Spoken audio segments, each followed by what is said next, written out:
Hello and welcome.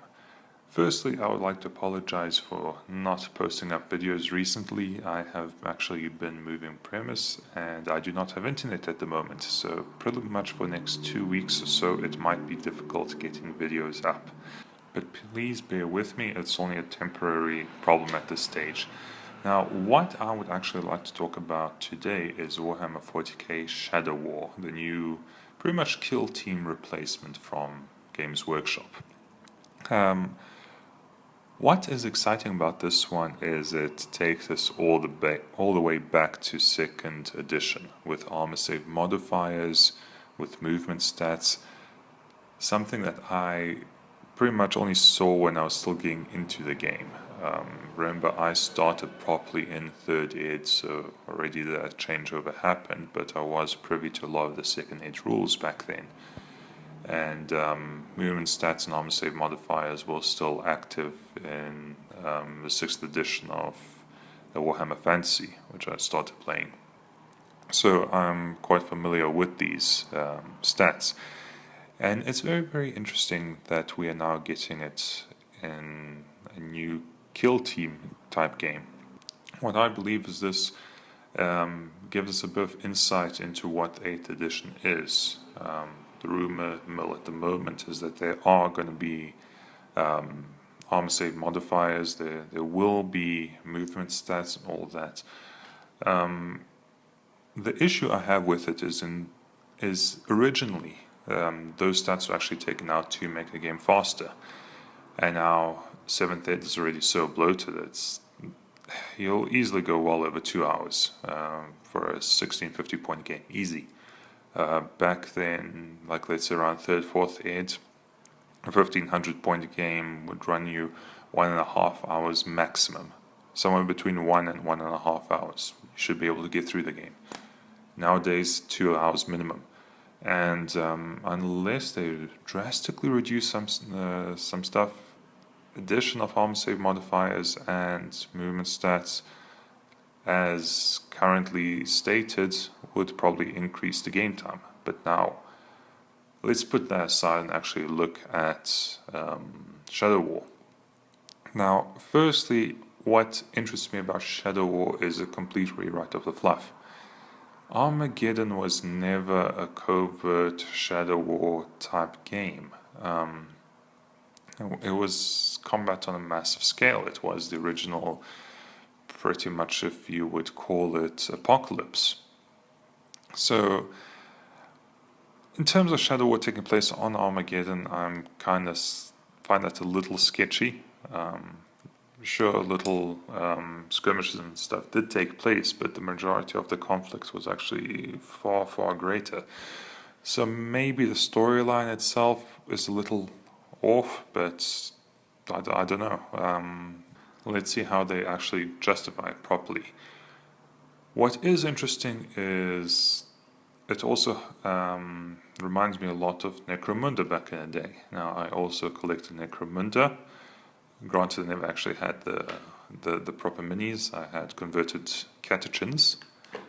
But yeah, this is pretty much like Necromunda and Kill Team combined, which is a good thing. Necromunda was quite successful.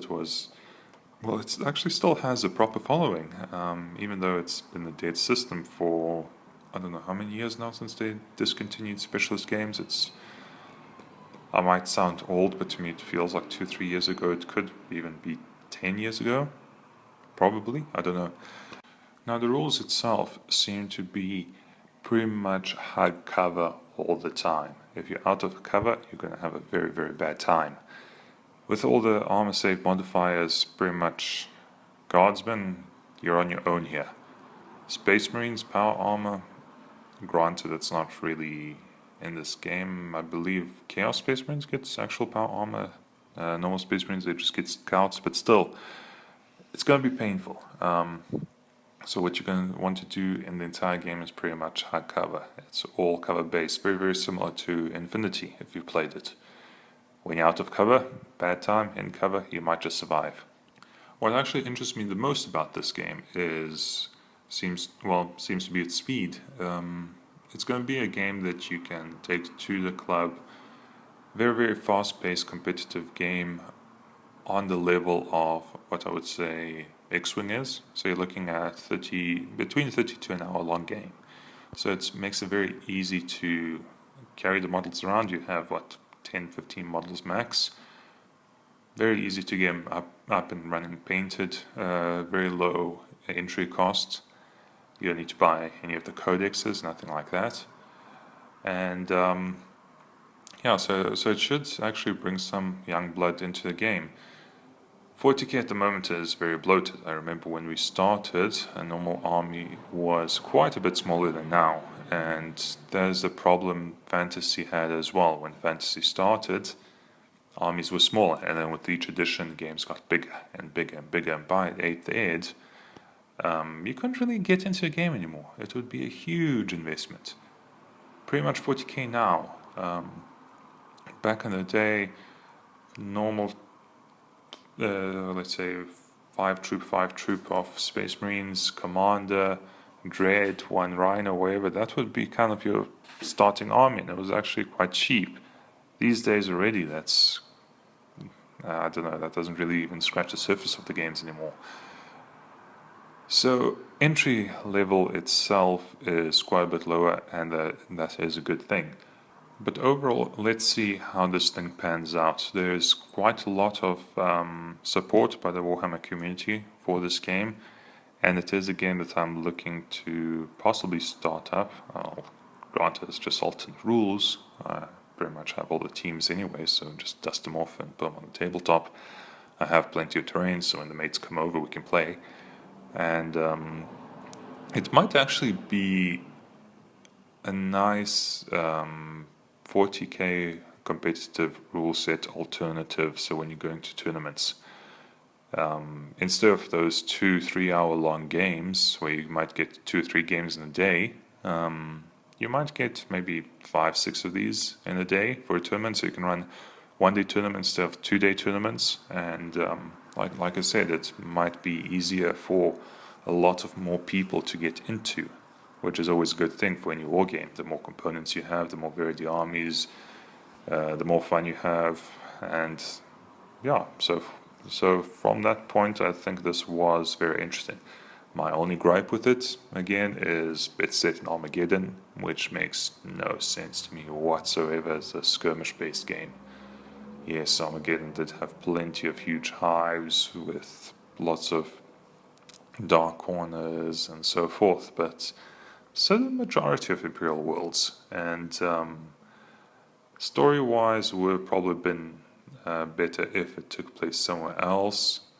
I mean, like, this is Armageddon. There were no Chaos Space Marines in Third War for Armageddon. There would be no Chaos Space Marines fighting orcs in the First War for Armageddon. So, I mean, Tau is not even part of it. So, unless they're really retconning the fluff, the actual story makes no sense to me whatsoever. Apart from that, I am actually quite positive about this game. Let's see if some of these changes actually make their way to 8th ed. I would like to see a bit of Retro Hammer come back, but I'm also skeptical just with regards to actual reason why that stuff was taken out in the first place, and that was play speed. I would like the games to take less than 2 hours, if possible, but we shall only know that in the next 3 months maximum, 1 month minimum, once we actually start getting more and more info on 8th edition. But anyways, from me, cheers, have a good day, and looking forward to making more videos for you guys. Bye.